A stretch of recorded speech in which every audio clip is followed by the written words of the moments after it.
So I had the gymnastics background, and then there was probably a period of time 5 years ago when I was doing yoga classes pretty consistently. And then after maybe like a few months of doing that, I could do both side splits. I could never do the middle split until it's weird because I could never do it until I was like 240 pounds, Like I never could do it when I was smaller. And but I knew it was possible because I seen people like Juji. You've done stuff with him, right? Yeah. Yeah, Like I've talked I to him knew it was before, but possible. Like he's doing way crazier stuff. He's doing like a 225 like split squat, with like 225 on his back, like between two chairs. Like it's crazy. So I just knew it was possible. so it's somewhat sounds like it was the gymnastics background from an early age, which makes sense because like getting kids into sports young and all that, it helps with pattern development and all that kind of stuff. But it also sounds like you just somewhat have genetic talent as far as being mobile. Because like people obviously they could have fast twitch fibers to be fast or be strong or whatever. But it sounds like part of it, you just have good genetics for mobility. But my question would be like if someone wanted to get good at the front splits or even the side splits, what would you recommend? How would you train that?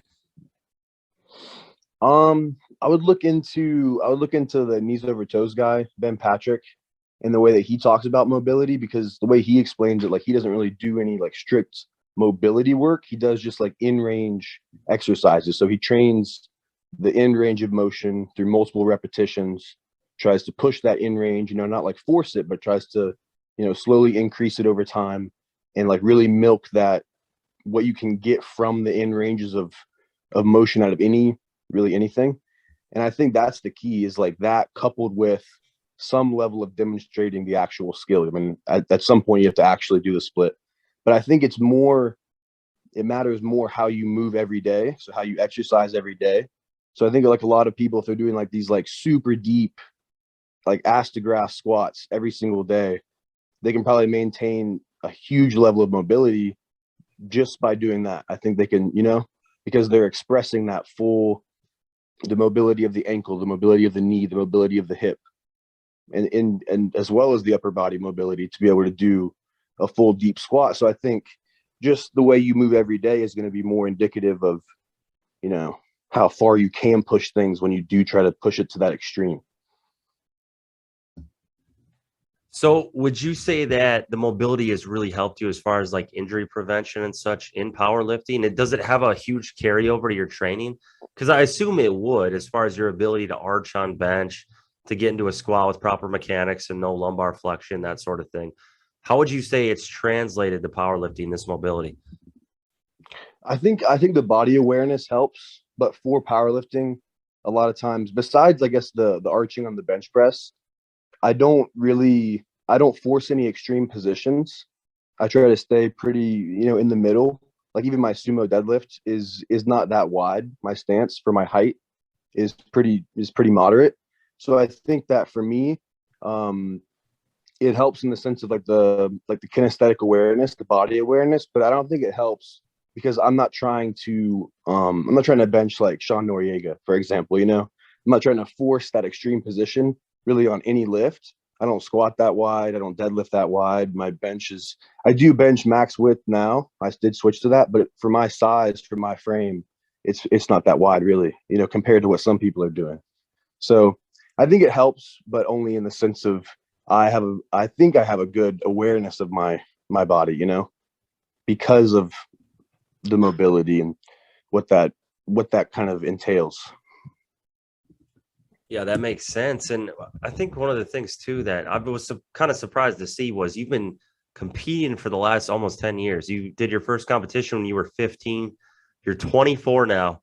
So, 25, what, 25. oh, you're 25. Okay. So your last Yeah, meet, you were 24. When did you turn 25? like 2 weeks later. I wanted to get that meet in right before. Okay. Okay. See, that makes sense. So you've been competing for about 10 years almost, or pretty much. Yes, sir. What numbers were you hitting when you started out? Like what were your initial numbers on the squat, bench, and deadlift when you first started training? So they were very low because when I first started, like when I ever did any of those lifts, I was probably around 12 years old, and I mean I was bench pressing like 95. I remember distinctly like benching 95 pounds for like 2 or 3 reps and failing it on my own, and like some guy running across the gym and like saving me.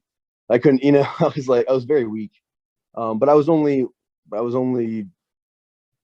don't know, how much do you weigh at 12 years old? I was like 105 pounds, I Yeah. was tiny. So I think I got strong fairly quickly. But when I first started, I was very weak. What about were you squatting and deadlifting at that point, or?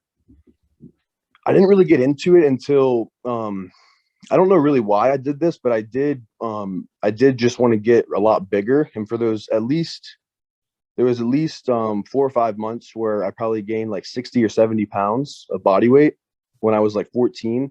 And I don't think I did any squats or deadlifts. I was just doing like other things to get bigger. And then when I did get bigger, I started doing squats and deadlifts, and I was already fairly good at them just because I'd like accrued so much size. And I was bench pressing probably the whole time.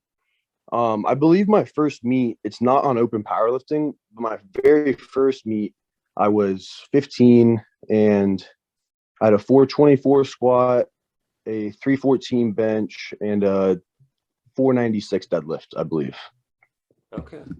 I mean, those are pretty good numbers. I'm not gonna lie. Like, so as far as the lifting too, at an early age, how did you kind of get into it? Were you doing other sports initially first? I know you did gymnastics, but what else were you doing? Or was it just one of those things you kind of stumbled into and you decided you loved and moved on from there? Well, I mean, I just found, I mean, it was around 10 years ago. I found powerlifting on like bodybuilding.com. I just found out that it was a thing.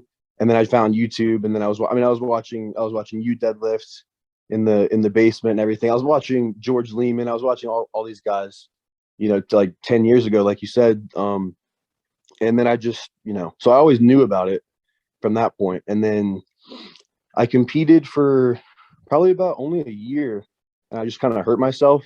And then I started doing track when I was a junior in high school, and that just kind of ate up all my time. And I moved in a slightly different direction. I didn't compete again until I was 19, and that was all my like USAPL competition from like 19 to 22, I think.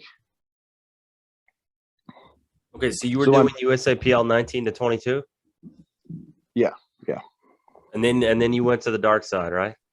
right, yeah. So Yeah. I've heard you're pretty open about your supplementation, correct? Yeah, yeah.